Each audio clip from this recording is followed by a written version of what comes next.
magandang tanghali. Kumikinang na ulo, Diego Bandido.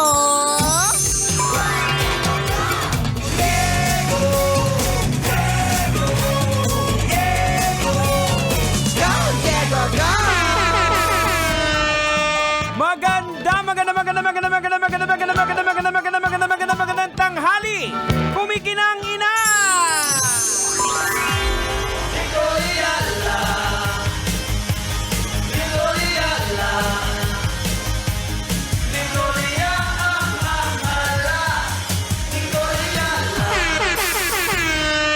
Dear Nicole Yala and Diego Bandido.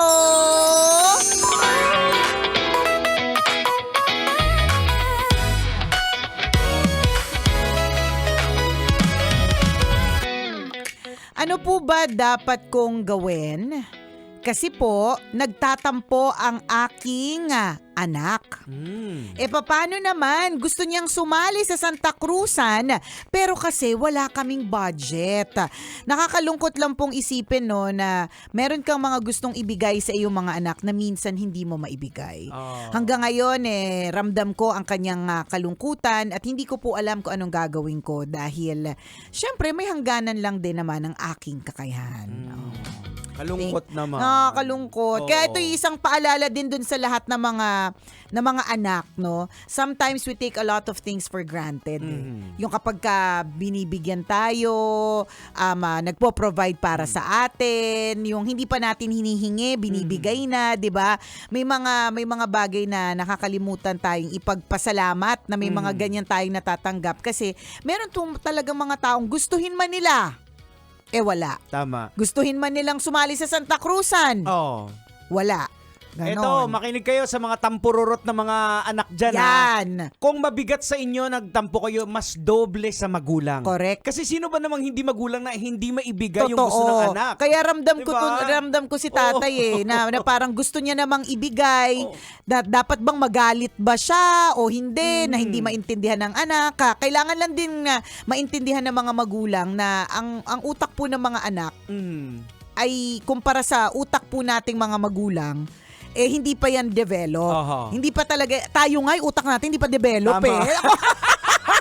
Ako lagi ko yung iniisip na tayo nga na matanda na tayo, ilang dekada na tayo sa mundong ito. Ang dami na nating pinagdaanan. May mga desisyon pa rin tayong mga mali. Correct. May tampururot pa rin tayo. May mga bagay din tayong hindi ginagawang tama. Tingnan mo nga naman yung mga nakaupo, di ba? Saan nakaupo, Nicole? Nakaupo sa sasakyan ngayon. Nakaupo sa sasakyan ngayon. Ang tatanda na, 'di ba? Pasaway pa rin. Alam na nga nilang coding sila. Bumabiyahe pa rin ng ganitong oras, 'di ba? Alam na bawal magnakaw, nagnanakaw pa rin. Sino ba? Yung pasahero nagnanakaw? Yung pasahero. Kasi 'di ba, pinapabot pakiabot ng bayad. Ayan. So hindi binibigay sa driver. Yung bayad, 'di ba? Hindi totoo naman, 'di ba? Lahat ng mga nakaupo, saan man po kayo nakaupo, 'di ba? Hindi ba't ang tatanda na po nating lahat, hindi pa rin natin na nagagawa ng tama. Correct. Ang mga bagay-bagay, 'di ba? Minsan nga kung kailan pa tumanda, saka tumanda ng paurong, 'di ba? May mga ganon. Paano pa lalo yung bata? Yung bata, hindi pa niyan talaga ma-process masyado yung hindi niya masyado maintindihan yung konsepto kung bakit siya hindi pinagbigyan. Hindi ng bata masyado nagigets yung konsepto kung bakit hindi pumayag, 'di ba? Minsan ganun tayo. Kunyari, tayo mga bata, naging bata tayo once. Ako dati, pagka hindi ako pinapayagan na lumabas, hindi ko talaga noon maintindihan yung konsepto kung bakit. Kasi may mga kaibigan akong pinapayagan. Samantalang ako, hindi ako pinapayagan. Ikaw ba, may mga contest ka rin ba na gustong salihan dati na sinabi ng nanay mo na hindi pwede? Oo din. May mga ganyan din ako Sasama din yung loob mo. Hindi nga lang contest kundi field trip, ganyan. Kasi kulang sa budget Totoo. Ako naalala ko rin din yung sasama ka sa Boy Scout, yung mga jamboree. Correct. Mayaman lang kasi yung mga sali sa Milo Club, di ba? Gustuin mo man. Hindi talaga kaya ng budget. Katulad na tong sinabi nung magulang na ito. Gusto niya mang pasahilihin sa Santa Cruzan, kailangan talaga ng budget dyan Make-up, gown, lahat. Totoo. 'Di ba? So kinakailangan lang i-real to kasi naalala ko tuloy ngayon yan. Yung asawa ko si Silet. Dati, sumali sa mga ganyan yung sa school. yung mga... Hindi niya sinasabi sa nanay niya, pinapagalitan siya, pinalo siya. Pinaintindihan, alam mo naman yung buhay natin, di ba? Ni-real talk siya. Correct Doon, na. tumatak yun sa utak niya. Yan, 'di ba? Minsan hopefully maintindihan ng mga bata. Oo. But kung hindi nila maintindihan, alam mo eventually pag tumanda sila sa kanila maiintindihan. Oo. Kapag sila na yung gumagastos. Minsan kasi pinipilit nating for the kids to learn the lesson now.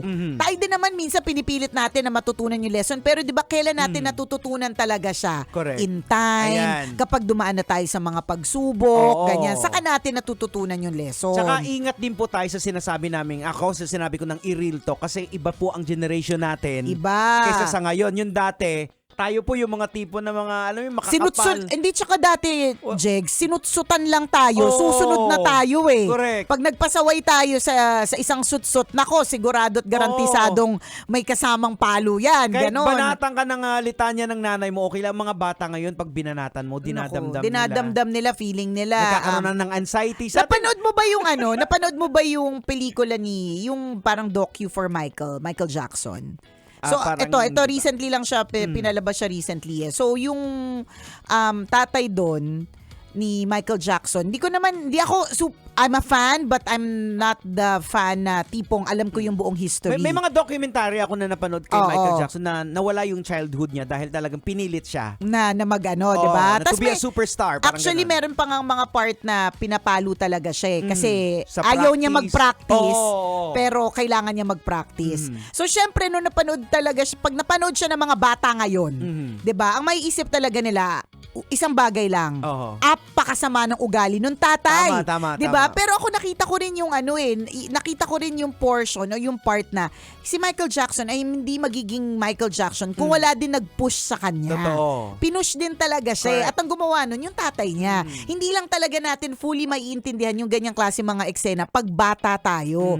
Kasi nga, again, pag bata tayo, yung brain natin, mas maliit. Oo. Hindi pa masyadong develop, Correct. hindi pa madami yung experiences, Ayan. 'di ba? So ang maiintindihan lang niya, nakakatampo. Oo. Hindi ako pinayaga maglaro, nakakatampo, hindi ako pinayaga mag Santa Cruzan, 'di ba? Pero eventually pag tumanda ka na, tapos nagtatrabaho ka na, maiintindihan mo na yung mga magulang mo sa mga ginawa nila sa inyo nung araw. Tama. Kasi Hopefully.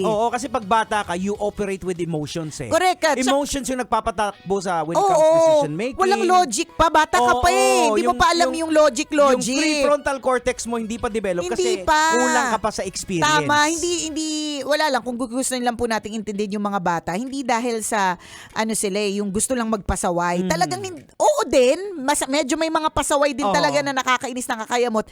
Pero 'di ba tayo nga na matanda na tayo, hindi ba't pasaway din tayo in Tama. some way? Nakakapag-desisyon na tayo niyan Oo. nakakapag-isip na tayo ng tama niyan Eh paano pa yung bata na kakarumpot lang yung taon dito sa mundo? Tama. Wala pang na-experience ng mga bonggacious na mga Oo. pagsubok, ganon. Tsaka ito, sa other side of the coin din naman sa mga parents. Kung minsan iniisip natin mga anak natin, mga pasaway, pero kung titingnan natin, dahil pinalaki din natin sila na empowered, Yan, totoo din yung naman. pagtatanong nila, naghahanap sila ng logic, bakit mo ako inutusan ng ganito? Hindi yun nagrereklamo. Gusto lang nila na, di ba pinalaki mo kami na ganito, dapat may Na magtatanong. na Oo. laging may rason. So, hindi po yan pagrereklamo. Naghahanap lang sila ng reason kung bakit nila gagawin yung isang bagay. Tsaka iba din talaga kasi O, sila pinalaki mag-isip natin silang ganun Oo ganun talaga Kaya nga pag halimbawa, pagdating dyan sa parenting na yan, hindi wala akong masasabing yung perfecto kasi Oo. wala Tama. Kanya-kanyang style, kanya-kanya ng pagpapalaki, kanya-kanya ng financial stability. Yan. Ano pa dyan? Sama mo pa, i-factor in mo pa yung environment. Ayan, na Kung ginagalawan. Saan kayo, kung saan Correct. kayo nakatira. Totoo din. Sinong kasama ng mga anak mo. True. Totoo din madami. Kaulitin namin ito. Kung hindi ka pa ready maging magulang, Oo. 'di ba? Naharapin yung mga ganitong klaseng Oo. pagtatampururot, Ayan. pagtatantrums o kung ano pa man, 'di ba? Oo. Check Check out na. Bago ka pa naliligo. correct. Habang naliligo Habang siya. yung naliligo yung isa, magdesisyon ka nang mag-check out, itawag mo na. Bali po, hindi na po namin kukompletuhin. Kasi totoo kawawa. Totoo. Kawawa yung bata kung di ka naman pala handa. O dun sa kabisyo natin na nag-PM na magulang, there's no other way but to try to constantly Oo. explain sa paraan ng kung paano mo i-explain na Yan. maiintindihan ng bata. Oo, magpakita mo Yan. yung sitwasyon natin, yung capacity natin. Correct. Ito lang, gustong-gusto mo na ipasali siya pero Wala talaga. Sa Oo. ngayon, hindi na wag mo rin na masyadong ibagsak yung Oo. yung kanyang damdamin na never na siya makakasali kahit kailan sa kung Correct. saan. Wag din naman overpromise Oo. na hindi ka naman din sure kung maibibigay. Pero at least masabi mo sa kanya na sa ngayon, sa sitwasyon natin ngayon, na pwede naman magbago, Oo. 'di ba? Hindi pa talaga natin kaya. ang alam ko may mga magulang na dumidiskarte sa mga ganyan. Pero ito mga medyo baby, bata-bata pa talaga na halimbawa hindi makasali ng beauty contest sa bahay nila, yung magre-recreate sila ng sarili nila. sarili nilang Oo. pageant doon sa bahay. Pwede din Just naman to yung satisfy ganon. yung Correct. ano. Magkaroon na, be creative about Oo. it. O di naman kaya, ang diskarte na pwede ninyong gawin is to look for sponsors. Maaari din namang may mga ganon eh. Yan, pwede. Pwede din Oo. naman makahanap ng sponsor kung talagang sadyang na-exhaust mo na lahat ng efforts at wala. Di ba? Paintindihin na lang talaga dun sa bata. Oo. Lahat naman po tayo may sugat ng kabataan. Hindi naman po Correct. lahat ng hiningi natin na ibinigay. Tama. Pero lumaki naman po tayong okay lang. Oo. Hindi mo naman pala ikamamatay na hindi ka nakasali sa Santa Cruzan. Totoo, Tama. wala pa po ako nabalitaan. 'Di ba? Na namatay dahil hindi nakasali sa Santa Cruzan. Wala pa po. Talagang sadyang kailangan lang paliwanagan ng maigi. Gets naman natin nakakatampo kasi Tama. hindi pinagbigyan. Correct. Pero what can we do? Oo. Ang may hangganan lang ang budget. Tama. Oh well, Oo, siya. sana hindi magtampo ng matagal ang iyong anak at sana hindi rin sumama ang loob mo ng matindi, tatay, 'di ba? Kasi sabi nga ni Jegs kanina, kung masama ang loob ng bata, Oo. mas lalo yung para sa Doble. magulang kasi hindi niya maibigay, 'di Oo, ba? Andyan pa yung kukwestiyonin mo yung sarili Correct, mo. yung kakulangan ko, Oh, yan. bakit hindi ko nagawa, Correct. bakit andyan yung i-compare mo yung sarili mo sa iba, bakit si kumpare, okay, Oo. kaya na-establish, ako Ayan. hindi, Oh, mga ganon. alam niyo sa mga kabataan mas matindi po, mas doble, triple po ang sakit na nararamdaman ng isang magulang. Correct, totoo. Oo. Pag Intindihin hindi na naibigay din. yung Oo, yung gusto. Lalong-lalo na, kitang-kita naman nila yung mukha mo. Oo. 'Di ba na yung talagang bagsak na bagsak, yung bigla na wala ng gana, Oo. 'di ba? Sila din mismo eh. Correct. Pero wag nang hintay na magalit na 'yan. Tama. Baka mabambu ka. Correct! Eto pa rin bang tambalang kumikinang. Ako po si Diego Bandido. At ako po si Nicole Yala. Kailangan pa bang i-memorize yan? Basic! Ayan, Tay. Kalma Ayun, lang, relax kalma lang. lang. Things will be better Oo. and things will be okay Oh, next parang time. pwedeng kausapin mo yung anak, anak mag-collaborate tayo. So, ito yung sitwasyon. Kung tayo lang, wala talaga tayong pera. Ngayon, ang pwede natin gawin, gusto kitang pasalihin, ikaw gusto mo sumali. So, siguro baka pwede tayo maghanap ng sponsor. Correct. Kung may mahanap tayo, go tayo. Pero pag Oo, hindi, wala talaga tayong eh. magagawa. Kasi sabi mo sa anak mo, kahit naman pigain mo ko ngayon, kahit na umiyak ka buong magdamag, kung wala talaga akong maiibibigay na extra, papaano? oo. Ganon. So, ganun. O siya, naway maging okay at Tama. hindi na magtampo ng matagal ang anak. May Mahirap pasalamat din yan. lang pala ako dito sa Oh, sa, 'di ba? ayan, LB, Credit and Lending Corp. Ganda Yan. ng damit Ng namin. pa-t-shirt. Thank you, Boss Lebong Yan. Galing. Salamat siya marami. Alright, O siya, bye-bye everyone. Bye-bye. Ingats.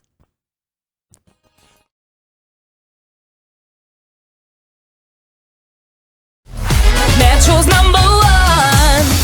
Love Radio. Basic!